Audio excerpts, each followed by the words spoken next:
My name is Gerron Rose, and I'm the founder and CEO of Critical Hustle. It's a rough time that we're in America where we're trying to understand something that we've never really given a chance to understand or look at how to fix. I wanted to take an opportunity, being that I had the means and the ability to present something as an open discussion. In most scenarios, you'll find that people are giving their perspective and giving it slanted and jaded. I wanted to open up the ability to have a dialogue of respect and just getting perspective. Sometimes everyone agrees, sometimes everyone doesn't. But the key to getting to a better place is understanding the other person's perspective. Whether you agree with it or not, everybody deserves to have a voice. And that's what I wanted to present. So I've created a show called Real MVP.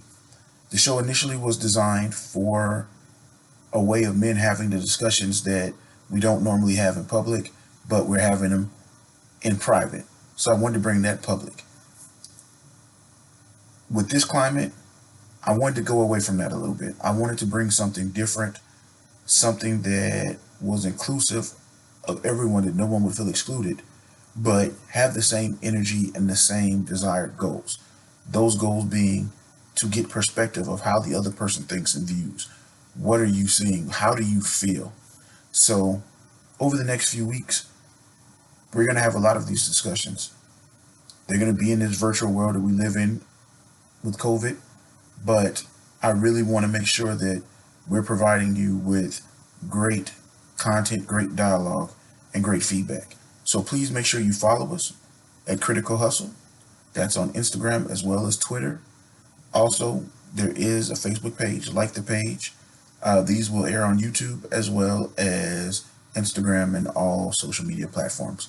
So please enjoy this. Feel free to give feedback, and I look forward to hearing from you all.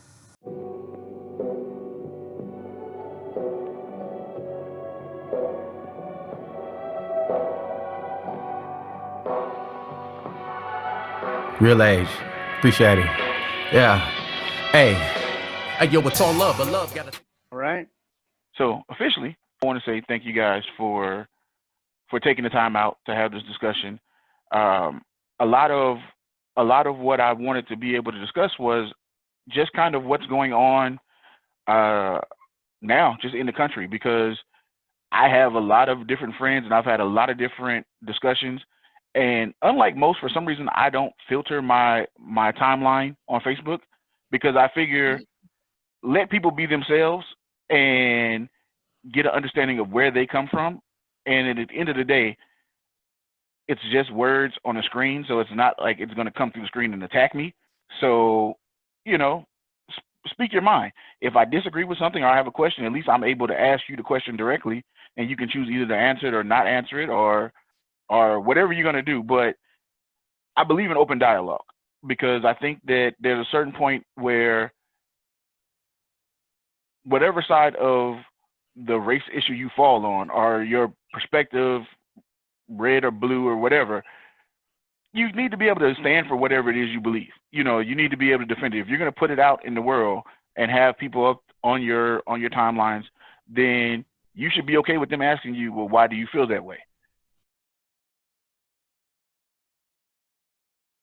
But for the most part, I just want to have a conversation about what we're seeing right now in this day and time. So I guess I'll start with what actually is the catalyst of all this, which is the George Floyd incident. I'll say this. This is what I've told many people, is that the hardest part for me right now is I don't understand the concept of so many people saying they didn't know. And simply because being black and being a male in America, we're taught this pretty much from the point that we can have a conversation. I'm from Compton, so the first NWA was the first thing that I ever owned. So this has been going for me since at least '88, just to say my awareness of it. And then I've explained to people that I don't view the George Floyd any different than Eric Garner. You know, it's the same thing. So when you take those two things, and then all of a sudden now everybody's like, well, we didn't know it was this bad. And my argument is, so a man took a knee in the NFL and basically lost his job for this reason, not for anything else, just for this in particular, and you didn't know. Yeah. So let's start there. I don't want to go deeper into where I'll go, but I'll get there later. So I'm just kind of wanting to get your guys' opinion and conversations you guys are having with people who maybe say they didn't know it was this bad, or, there. So I don't know who to start this with. I guess I'll go clockwise. So I'll start with Curtis, because you're right below me on my screen. Okay. Well, it's interesting. I mean, we didn't grow up together, but we definitely were in two different cities, two different states, two different eras. You know what I mean? Like I'm 36. I don't know how old you are, but I know you're not 36. I'm 41. You're not that far behind. Well, we wouldn't have went to high school together. So. I'd have put you on the hood though. You'd have been I'd have jumped you in. I'd have got you in. So, but that same sentiment, that thought of, I tell people a lot, like, we're not doing anything different. Black people are not doing anything different, right? They've been telling people about this. It's the surprise is coming from white people and from other people, from Asians and from Hispanics and from people in South America and people all over the world, how they're reacting to it. That's the surprise. That is the new thing that's on the table. And so to me, I wake up and I'm like, what's going on now? Like, you're mad about something that has always been going on. What is it about this in particular that is affecting you where, that Ahmaud Arbery and the, Tamir Rice's and the Eric Garner's and it's video after video after video, and even all the way back to Emmett Till, like this is nothing new to Black existence. So what is it about this that is poking, that's tugging on the heartstrings? That's kind of the conversation that I've been having, and people have various reasons. But I just wanted to add on to what you said, because I'm having the same thought of, hey man, we ain't doing nothing different. Everybody else is doing stuff that's different. Yeah, I can agree that seems to be a lot of the energy is there. I've put it on the fact of everybody's in the house, so they have time to see it now. Right. Yeah. But it's still the same imagery. Right. The discussions have changed a little bit, but it's the same image. Stan, what about you, as far as what you've? Of course, the fact that people are under lockdown all over the world and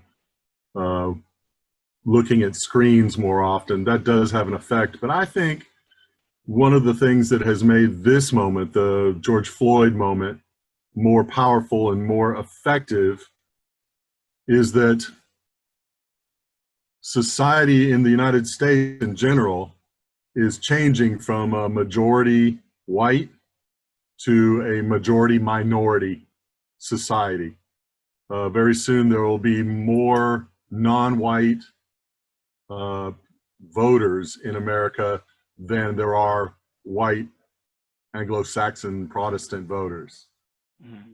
That means that there's more political power, there's more voices being raised, and there's more attention from media because there's more dollars for more eyeballs. Mm-hmm. More people are watching, so the media will advertise more on shows that bring to the forefront the issue of race in our country. Mm-hmm. So I think it has a lot to do with the population and the changing of our society in the United States of America. Mm-hmm. And it'll continue to change. All right. Okay. I mean, that's a good point. I'm gonna come back to that because I actually saw a video that I don't have a clip of because I didn't get a chance to prepare it, that gave me a different perspective of like the whole scenario of what's going on, and it kind of touches on what you said there. So I'm gonna come back to you. Okay, so I'll go back. Why, Joe? My thoughts on, I mean, in my echo chamber, I would say, if you want to talk about the social media aspect of all this, because I'm 42, but I work in marketing, and at least, you know, I mean, how could you be an entertainer in Louisiana and not, you know, you learned from someone Black, you know, that's the professionals. There's not a lot of racial division in music either in Louisiana, just because you're, you know, it's such a population equality, you know. But I'm not sure where everyone is from. But I no longer live in Louisiana. I now live in Colorado for the last 2 years. So here has been pretty cool because the government has been very quick to pass laws, rule in favor of social justice. I mean, we have a gay governor. He's pretty progressive, but has to toe the line because it's a very purple state.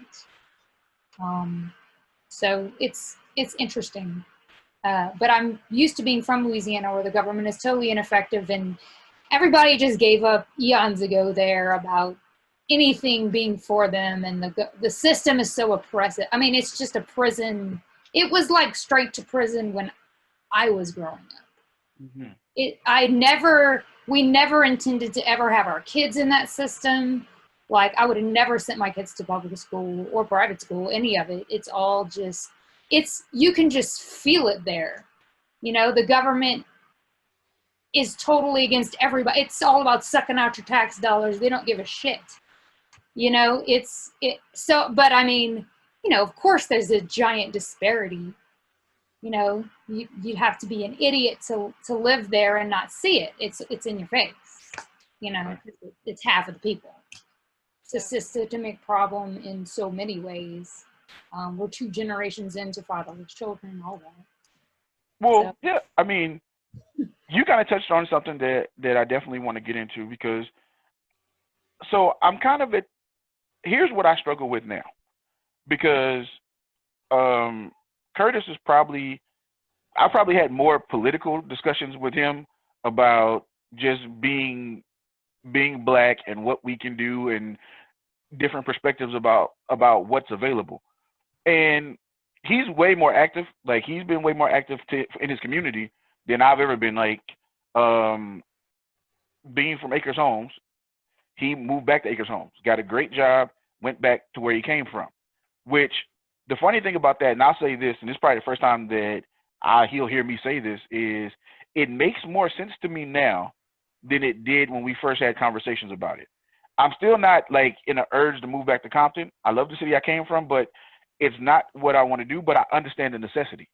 You know, one of the things that when you look at all of these cases, and you can use police brutality as the main focus of it, there's still an issue of what we're seeing. You know, I'm not naive enough to believe that the only people that are remotely being beat up by police or killed by police are Black. Like, it's just, the numbers don't make sense for that to be the only group of people that this is happening to. There's a video that I saw of a gentleman in Arizona that got killed. Literally, white guy came out of a hotel room, and when they shot him,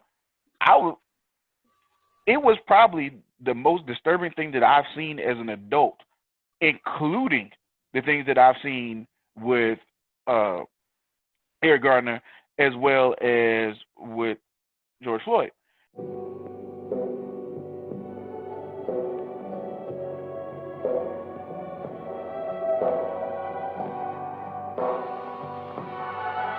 Real age.